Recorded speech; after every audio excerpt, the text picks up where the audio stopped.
Bonjour les amis, j'espère que vous allez bien. Moi je vais hyper bien, c'est One Réflexion. D'ailleurs, si vous n'êtes pas en forme, moi je vais hyper bien.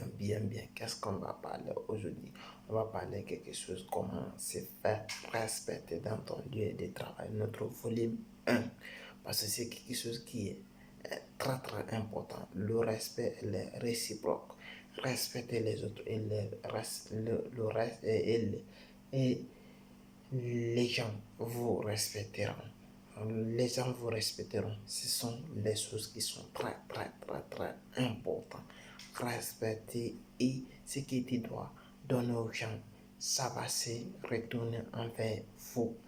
C'est ça qu'on appelle respecter les autres et les autres vous respecteront. C'est ça.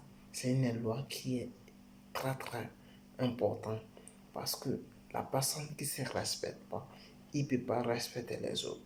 Cela veut dire, la s'arrêter bien ordonnée commence par soi-même. Avant de respecter quelqu'un, tu dois te respecter toi-même en première position. Si toi, tu te donnes la valeur, tu te respectes en première position, tu peux respecter les autres.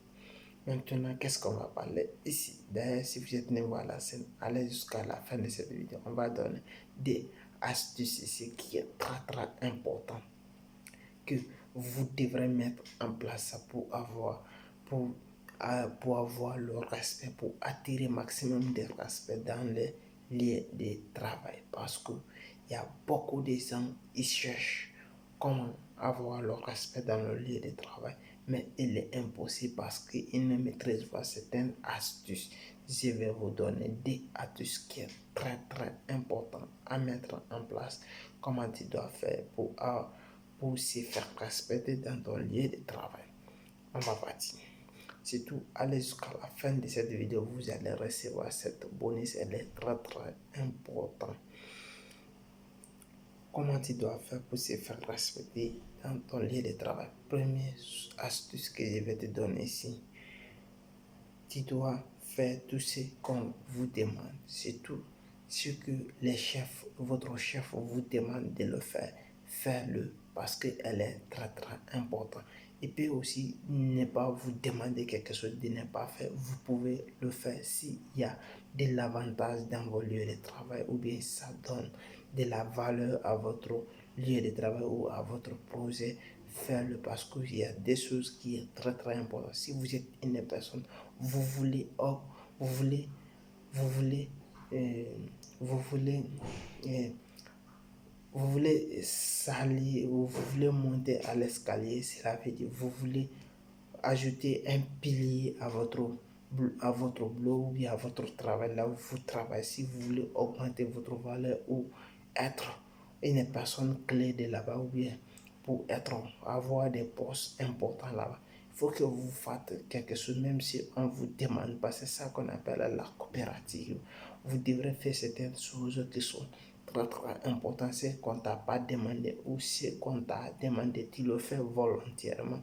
C'est ça, par l'amour de ton travail, par l'amour ce que tu fais que tu l'aimes, ou bien par l'amour tu veux aider les gens à se faire progresser, ou tu veux aider votre projet à aller en avant. Ce sont des choses qui sont très importantes. Le deuxième astuce que je vais vous donner ici, contrôler votre émotion. Parce que l'émotion, ça nous permet de nous faire perdre beaucoup de choses. Parce que toi, un chef peut te parler quelque chose, un petit problème, ça peut te rendre énervé, fâché pour ne rien.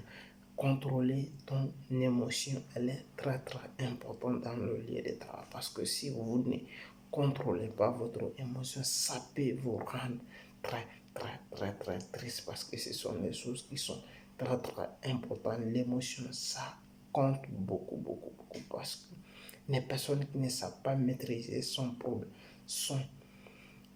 qui ne sait pas maîtriser ses émotions, il risquera toujours de tout perdre à travers ses émotions. C'est ça, parce que c'est quelque chose. L'émotion, elle est grave, elle est quelque chose qui est en nous.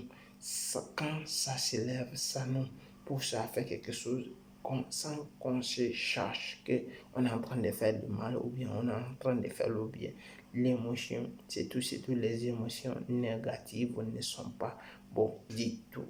Et d'ailleurs, c'était les deux astuces que je voulais vous donner.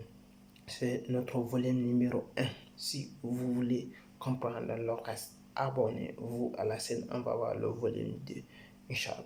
Demain, c'est ça. C'est One Réflexion. Abonnez-vous et partagez maximum. Ciao. Merci.